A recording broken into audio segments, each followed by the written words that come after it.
अस्सलाम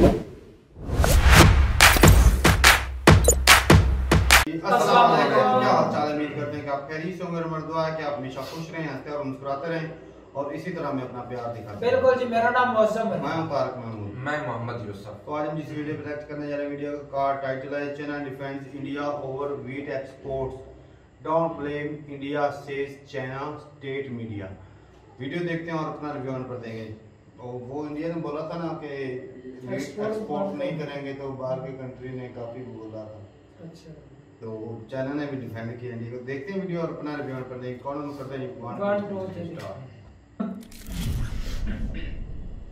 नमस्कार, welcome you all affairs. I am Prashant Dhawan. Now usually आप अगर देखो तो चाइना के मुंह से क्रिटिसिज्म ही आता है इंडिया के अगेंस्ट, मगर पहली बार हम देख रहे हैं कि चाइना एक्चुअली इंडिया के डिफेंस में आया है against the G7 countries. Of course इसमें चाइना की खुद की जियोपॉलिटिक्स इन्वॉल्व है, कुछ इनका खुद का इंटरेस्ट भी है, मगर ये बहुत ही इंटरेस्टिंग है देखना कि चाइना का जो सरकारी मीडिया है, स्टेट मीडिया, जो एक एक बात नाप तोल के बोलता है, जो सरकार से, जो बीजिंग से ऑर्डर आते हैं वही ये लोग पब्लिश करते हैं। इन लोगों ने ओपनली डिफेंड करना स्टार्ट कर दिया है इंडिया के वीट एक्सपोर्ट के बैन को। और यहाँ पे आप देख पाएंगे इस पर बहुत आर्टिकल पब्लिश हुए हैं। और अगर यहाँ पे आप सोच रहे हैं कि क्या यहाँ पर रीजन ये है कि चाइना के रिलेशंस पाकिस्तान से खराब हो रहे हैं तो ये इंडिया के साथ फ्रेंडशिप का हाथ बढ़ाएंगे, देखिए मैं ये नहीं मानता कि इंडिया चाइना के रिलेशंस बेहतर होने वाले हैं। हाँ, मेरा ये मानना है कि पॉसिबिलिटी है कि आने वाले समय में जो चाइना का अग्रेशन था, बिना बात का अग्रेशन अगेंस्ट इंडिया, ये ऑफ कोर्स बहुत ज्यादा कम हो जाएगा। और इसमें एक बहुत ही बड़ा फैक्टर है ग्लोबल नेटो। ये जो मैंने वीडियो बनाई है, the biggest geopolitical game has started, ये अब तक की मैं कहूंगा मेरी सबसे इंपॉर्टेंट जियोपॉलिटिकल वीडियो है। इन द फ्यूचर बहुत से जो बड़े इवेंट्स होने वाले हैं फ्यूचर में, उसका जो फाउंडेशन है, जो उसके रीजंस है, ये मैंने बताए हैं इस वीडियो में। तो ये जो पर्टिकुलर मूव है चाइना का कि इंडिया के डिफेंस में इनका मीडिया आ चुका है, इसको एनालाइज करते हैं, समझते हैं यहाँ पर हुआ क्या है, चाइना ने बेसिकली कहा क्या है और किस तरीके से चाइना ने वापस ब्लेम शिफ्ट किया है to US, to European countries. मगर आगे बढ़ने से पहले आपसे एक क्वेश्चन पूछूंगा। देखिए, इंटरनेशनल म्यूजियम डे सेलिब्रेट किया जा रहा है आज के समय और पूरे हफ्ते भर इसकी सेलिब्रेशन होगी। बहुत से आर्टिकल्स पब्लिश किए गए हैं इस पर। आपको सिंपली ये बताना है कि इंटरनेशनल म्यूजियम डे 2022 का थीम क्या है। यह है यहाँ पे आपकी option: clean museum, best museum, power of museums, history preserved always, या फिर your journey in the past. Interesting question है, सब लोग अटेंड करो कमेंट सेक्शन में। जो लोग सही आंसर करेंगे मैं पूरी कोशिश करूंगा उनके कमेंट को हार्ट देने की, ताकि बाकी लोग भी समझ पाए कि सही आंसर क्या है। और पहली बात तो यहाँ पर मैं ये बता दूं कि जब से इंडिया ने एक्सपोर्ट बैन किया है वीट का, तो वीट के प्राइसेस रिकॉर्ड हाई पे पहुंच चुके हैं। मैं यहाँ पर देखिए इन अ वेरी सीरियस टोन आपको ये बता दूं, ग्लोबली जो फूड की शॉर्टेज आने वाली है, जो सीन्स हमको दिखेंगे आने वाले समय में बहुत ज़्यादा खराब होंगे।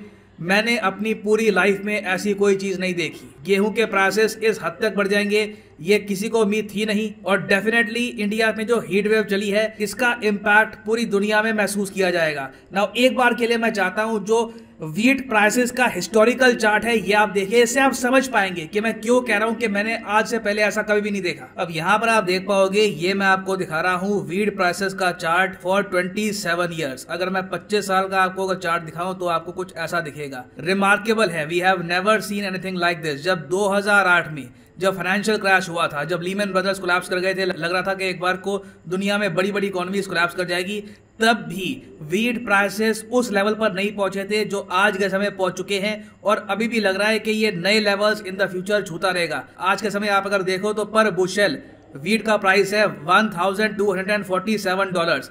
बुशेल एक यूनिट होती है, ज्यादातर यूएस में ये लोग यूज करते हैं, तो उसके हिसाब से दुनिया भर में गेहूं के प्राइसेस लगातार बढ़ते जा रहे हैं। और अगर ये प्राइसेस जल्द ही कूल डाउन नहीं होते, मैं आपको बता रहा हूं, कंट्रीज कोई बड़ी बात नहीं है आपस में लड़ना स्टार्ट कर दे वीट की कमी की वजह से। अब क्वेश्चन यहाँ पे आता है कि इस सब का ब्लेम किस पर आएगा। देखिए, ब्लेम डालने के लिए आपने नोटिस किया होगा जो पश्चिमी देश है, ये काफी बार अपनी आबादी को समझाने के लिए कोई बात अपने मीडिया को बताने के लिए कहते हैं कि ये हमारी गलती नहीं है, ये तो बाहर के कोई इंडिया वगैरह जो नए नए उठ गए हैं कंट्रीज, जो नई नई पावर्स बन रही हैं, इन्हीं की गलतियां हैं। ज्यादातर ये इंडिया पे ब्लेम डाल देते हैं सारी चीजों का, चाहे क्लाइमेट चेंज का इश्यू हो, वीट शॉर्टेज का इश्यू हो, रशिया से ऑयल परचेज के इशू तक। वो तो मुझे कभी मैं भूलूंगा नहीं जिंदगी में, कि यूरोपियन कंट्रीज जो बिलियंस ऑफ डॉलर्स की पेमेंट कर रही है रशिया को एवरी सिंगल वीक, ये लोग इंडिया को कह रहे हैं कि आप लोग कम परचेज करो ऑयल रशिया से। तो जिस तरीके से in the past western countries ने इंडिया को ब्लेम किया, इसका रीजन भी है। देखो, इंडिया को ब्लेम करना इनके लिए आसान इसलिए भी होता है बिकॉज इंडिया में आप देखोगे एक एलीट क्लास बिलोंग करती है जो खुद को क्रिटिसाइज करना पसंद करती है, जो मान लेती है ये बात कि हाँ यूएस सही कह रहा है,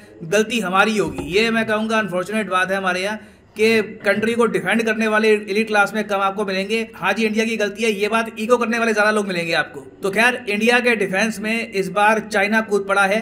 और यहाँ पे आप देखोगे अगेन, ये कोई ऐसा नहीं है कि प्रोफेसर है उसने कोई लेख लिख दिया हो।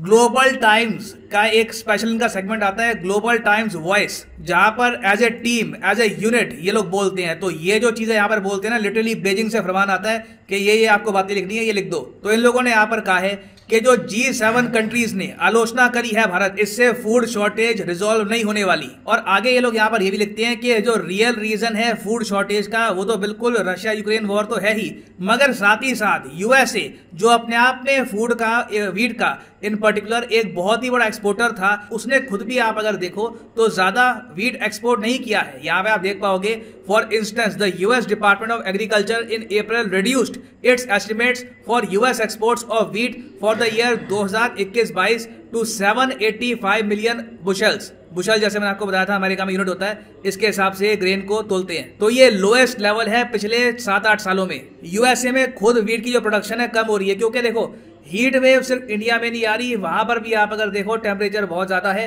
क्योंकि क्लाइमेट चेंज का इंपैक्ट सिर्फ इंडिया पे नहीं हो रहा, यूएस पर भी हो रहा है। तो ये लोग भी वीट की जो अपनी प्रोडक्शन है कम कर रहे हैं। तो अब जब वीट की प्रोडक्शन कम होगी तो ये भी सियाने हैं, ये भी एक्सपोर्ट करेंगे नहीं, अपने देश के जो नागरिक हैं उनके लिए रखेंगे वीट ये।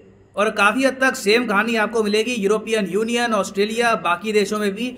If some Western countries decide to reduce wheat export in the wake of potential global food crisis, they will be in no position to criticize India.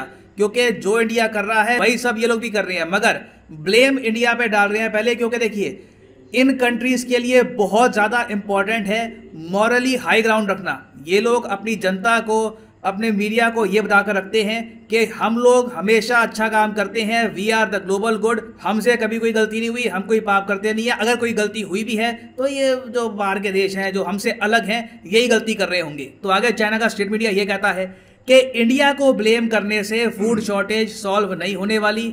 हालांकि ये आगे ऐड करते हैं कि बिल्कुल इंडिया ने जो exports, commercial exports private player से जो रोके हैं, उससे बिल्कुल वीट के जो दाम हैं थोड़े बहुत बढ़ेंगे, मगर ओवरऑल जो वीट जहां पर बैठ गया है उसका सोल रीजन इंडिया है, ये कहना बहुत ही जरा गलत होगा। और फिर आखिर में ये लोग ऐड करते हैं कि हमें पता नहीं ग्लोबल फूड क्राइसिस कहाँ जाएंगे। ये देखो हर कोई कह रहा है सिचुएशन इज बैड, मैं आपको बता रहा हूँ इन द फ्यूचर काफ़ी हो सकता है कि खराब न्यूज़ भी सुनने को मिले रिगार्डिंग फूड शॉर्टेज। तो खैर ये लोग आगे कहते हैं कि we don't know whether the looming food crisis will end up with the developing countries including India, China and other countries to play a bigger role in the global food supply.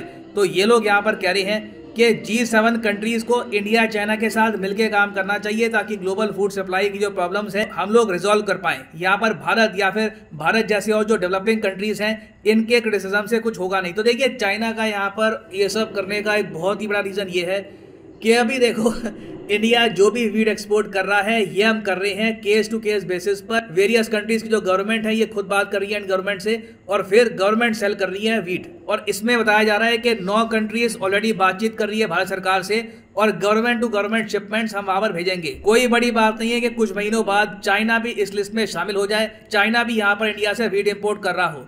तो already उससे पहले थोड़ा सा ये आप कह लीजिए एक ग्राउंड प्रिपेयर कर रहे हैं, क्योंकि इंडिया के साथ इन लोगों ने रिलेशंस रिसेंटली काफी खराब कर लिए थे। तो यहाँ पर पहली बात तो ये इंडिया के डिफेंस में बहुत से लेख छापेंगे, हो सकता है कि इंडिया की तारीफ भी करे कि देखिए India government to government basis पर दे तो रहा है वीट, अगर इंडिया ऐसा ना करता तो सिचुएशन और जरा खराब हो जाती। फिर इवेंचुअली चाइना की गवर्नमेंट से भी यहाँ पर लोग आएंगे इंडिया में और बातचीत करेंगे वीट इंपोर्ट को लेकर। तो दुनिया देखिए बहुत ज्यादा सेल्फिश है, मतलबी है, और चाइना का जो ये डिफेंस है ये देखकर कभी भी अज्यूम मत कर लीजिएगा कि China is suddenly friendly towards India. याद रखिएगा जियोपॉलिटिक्स का रूल नंबर 2 और 3 जो भी तोड़ता है they end up really bad. ना वापस आते हैं अपने एमसीक्यू की तरफ के what is the theme of the international museum day 2022। तो सही उत्तर इसका है option B, the power of museum. यहाँ पर आप देख पाओगे जो इंटरनेशनल काउंसिल ऑफ म्यूजियम है, जिसके हेडक्वार्टर्स आपको मिलेंगे पेरिस फ्रांस में, ये लोग ऑर्गेनाइज करवाते हैं इंटरनेशनल म्यूजियम डे। और यहाँ पे आप देख पाओगे इसके 2022 का थीम है द पावर ऑफ म्यूजियम्स। और फाइनली यहाँ पर मैं ये भी ऐड कर दूं कि अनअकैडमी की अब तक की सबसे इंपॉर्टेंट सेल आ चुकी है। सारे अनअकैडमी कोर्सेज पर फ्लैट 20% डिस्काउंट है। ये सेल इंपॉर्टेंट इसलिए है क्योंकि अगले महीने से अनअकैडमी के कोर्सेज के प्राइसेस बढ़ने वाले हैं। तो जो प्राइसेस अभी हो चुके हैं अनअकैडमी के कोर्सेज के, ये बाद में नहीं आपको मिलेंगे। तो कोई भी एग्जाम जिसके लिए आप प्रिपेयर करना चाहते हैं, चाहे IIT, NEET, bank, SSC, UPSC, इनके कोर्सेज आप परचेज कर सकते हैं at 20% discount. For example click करिए यहाँ पर यूपीएससी पर, आपके सामने खुल जाएगा ये पेज और यहाँ से आप परचेज कर सकते हैं 24 महीने या फिर 36 महीने का कोर्स। अगर आपके पास अभी टाइम है, कॉलेज स्टूडेंट हो, 2-3 साल बाद आराम से अटेम्प्ट करना है यूपीएससी का एग्जाम, तो आप परचेज कर सकते हैं ये course at a massive discount of 20%। Simply यहाँ पे आपको कोड यूज करना है PD10 और प्राइसेस गिरने यहाँ पर स्टार्ट हो जाएंगे। So use the code PD10। ये जो प्राइसेस अब हो चुके हैं, you will never see this prices again. 19 मई तक ये डिस्काउंट का ऑफर चलेगा। So if you want to buy the courses, now is the best time. तो इसी नोट के साथ यह है वीडियो का अंत। Thank you for listening and as always God bless you all.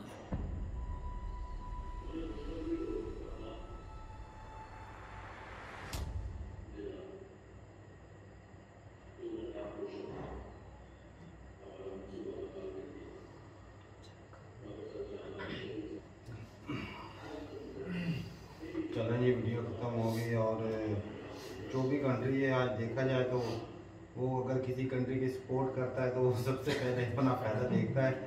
अगर चाइना आज इंडिया के लिए बोल रहा है, चलो बोला तो सही, इंडिया के लिए इतना भी काफ़ी है। इंडिया के लिए फ़ायदा है कि इंडिया जो वो कंट्री टू जो गवर्नमेंट टू गवर्नमेंट जो अगर कोई मांगता है तो उसको गंदम कम से कम सप्लाई तो कर रही है ना, बिल्कुल रोका नहीं। तो पहले जिनके साथ कॉन्ट्रैक्ट हो चुका है ऑलरेडी उनको गेहूँ सप्लाई करने का, तो उनको कर भी रहे हैं साथ में, लेकिन जो नए ऑर्डर हैं उनको नहीं दे रहे। लेकिन इंडिया वालों ने जो बोला था हम फीड टू वर्ल्ड करेंगे, हाँ पहले बोला था पहले बोला था कि अच्छा है, लेकिन फिर देखा जाए तो जब उन्होंने देखा ना प्रोडक्शन उस साल हालात के मुताबिक अपनी प्रोडक्शन भी कम हुई। हमारे यहाँ तो भाई कम हुई है, अब इंडिया में भाई अमेरिका के अंदर भी कम है। इतना डेवलप्ड कंट्री को कितने बोले 850 बिलियन बुशल कम हुई है पैदावार, देख लो। उन्होंने भी रोक दिया एक्सपोर्ट कम की है उन्होंने, तो फिर प्रोडक्शन कम हुई है तो एक्सपोर्ट उन्होंने रोक ली है ना। ये बात भाई साहब, ये तो वो ब्लेम सारा इंडिया को कर रहे हैं। ये गर्मी की वजह से देखा जाए दाना कितना कमजोर था इस दफा, तो दाना बिल्कुल इस दफा क्लाइमेट का फर्क बहुत अगर दाना ठीक होता तो भाई जितनी गंदम निकली है वो ज्यादा होती। दाने ज्यादा थे लेकिन उनका वजन कम। गंदम बोलते हैं भाई गेहूं को, गेहूं शायद आपको जितनी दफा हम गंदम बोल चुके हैं आपको तो याद हो गया होगा। और भाई अच्छा चाइना ने अच्छा डिफेंड किया। अगर इंडिया ज्यादा गेहूं दे देता ना और कंट्री को तो चाइना को देने के लिए इनके पास वही तो बोल रहा है। शायद ये भी प्लानिंग, फ्यूचर प्लानिंग हो ना। देखिए हो सकता है कल उन्हें भी जरूरत पड़े इसमें चाइना वालों को। एक छोटी नहीं है भाई, वो मैं खुद शॉक हो गया था। अरे मेरा भाई जरूरत पड़ गई जो दूसरी भी है ना वो ग्लोबल जो बना रहे थे नेटो ग्लोबल, वो मामला भी हो सकता है। वो मामला भी चाइना ने इंडिया को अपनी तरफ खींचना है ना, अपनी तरफ चाहता है कि चाइना जो है वो इंडिया जो चाइना की तरफ थोड़ा अच्छा कुछ लोग सोच रहे हैं भी अगर चाइना और इंडिया आपस में ताल्लुकात अच्छे करे तो पाकिस्तान के ताल्लुकात खराब हो सकते हैं।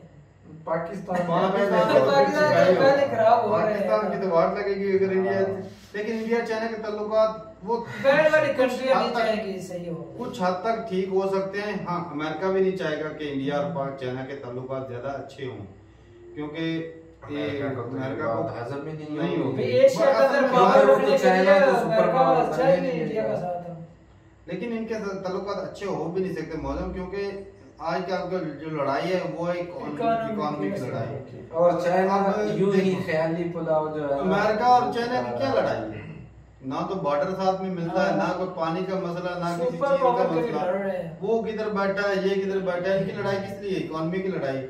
तो इंडिया और चाइना की भी लड़ाई इकोनॉमी की है, क्योंकि जहाँ पर चाइना एक्सपोर्ट करता है तो वहां पर इंडिया भी अगर एक्सपोर्ट करता तो चाइना तो गया, चाइना का तो प्रॉफिट किया ना। इंडिया बहुत ज्यादा देशों के अंदर चाइना से जो तो एक्सपोर्ट चाइना से कम करवा रहा है तो कर रहे हैं भाई।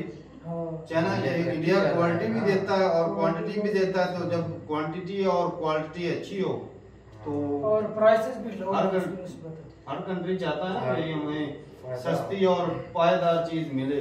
वो प्रेफर करेगा कि वो अच्छी चीज खरीदे, पायेदार भी हो, सस्ती भी मिल जाए। हर कंट्री का यही होता है। चाइना का क्या कहता है, सस्ती देता है लेकिन वो होती किसी काम की नहीं। वो कहते हैं ना, चले तो ज्यादा देर पानी चल सकती ना, चले तो चांद तक ना चले, चले तो चांद तक ना चले तो शाम तक।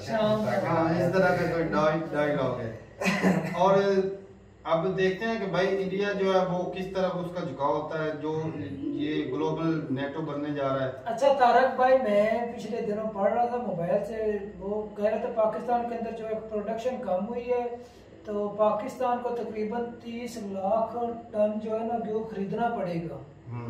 ठीक है, तो पहले हम खरीदते थे, ब्राजील था वो इतनी ज्यादा तादाद में महंगी। रूस से भी हमने पिछले यूक्रेन का गया था ना 20,000 टन उनसे भी खरीदी थी, वो भी खरीद। तो अगर बजाय उधर से ब्राजील से खरीदने से अब अगर हम इंडिया से ताल्लुकात अच्छे को बोल रहे तो तजारत अच्छी हो रही है इंडिया का। अरे भाई वही तो बोला, अगर इंडिया के साथ हमारी तजारत खुल जाए तो भाई जो एक तो रेट इतने जो हालात पूरे हमारे मुल्क में आज चल रहे हैं ना, वो काफी हद तक बेहतर हो सकते हैं। तजारत चल जाएगी, वो ऑटोमेटिक जो एक ताल्लुकात बढ़ जाएगा, अच्छा हो जाएगा। जो आपस में लड़ झगड़ के मर रहे हैं, मुझे दूसरे का नुकसान होता है, वो भी नहीं होगा। बिल्कुल। तो तजारत ही एक बात जरिया है जिससे कंट्री भाई रीढ़ जो इकोनॉमी आते हैं ना, रीढ़ की हड्डी से बोलते हैं, वो तजारत ही है। किसी कंट्री की तजारत ही नहीं है। तो हमारा ये आज जो हाल है वो हमारी तजारत की वजह से, तजारत नहीं है, क्योंकि एक्सपोर्ट हम करते नहीं, उल्टा चलो इंडिया में जितनी ज्यादा एक्सपोर्ट नहीं होगी, लेकिन ये 15% तो होगी ना। हाँ, चलो 85% इंडिया करेगा। आबादी भी देख लो, उनकी आबादी की जरूरियात पूरी करने के वो करते हैं इम्पोर्ट, लेकिन उसके मुतबादल वो एक्सपोर्ट भी कर रहे हैं ना। हमारे यहाँ बोला जाता था पहले हम जो गंदा में एक्सपोर्ट करते थे, आज नौबत ये आ गई है कि हमको बाहर से लेनी पड़ती है और इतनी महंगी दाम में लेनी पड़ती। मैं छोटा था उस वक्त हुआ था, बहरान आया था गंदम का और आटे की कमी हो गई थी, और हमें भाई कार्ड के ऊपर जिस तरह चेक नहीं होते बैंक का वाला चेक, इस तरह का कार्ड होते थे कि महीने में 2 दफा वो खरीद सकते थे थैले। 20 किलो का 20 किलो का थैला होता था। तो उस वक्त बड़े मुश्किल हालात थे, और हमारी जो मतलब ज्यादा खर्चा होता था खाने पीने का, फैमिली काफी बड़ी थी, तो हमारी वो कार्ड से वो गुजारा नहीं चलता था। तो पड़ोस वाले जिनकी फैमिली के मेंबर कम होते थे, हम उनका कार्ड इस्तेमाल करके भी आटा खरीद कर लाते थे। तो मतलब गंदम गांव में होने के बाद वो मतलब कमी इतनी होगी, प्रोडक्शन ही नहीं हुई। तो ठीक है भाई, अपनी जरूर बताइएगा राय के ये बुशल के अंदर कितने किलो होता है ये मैं बता दूंगा। ये समय नहीं लग रही बुशल के अंदर। तो ठीक है, मिलते हैं न्यू वीडियो के साथ, तब तक के लिए इजाजत दें। अल्लाह हाफिज।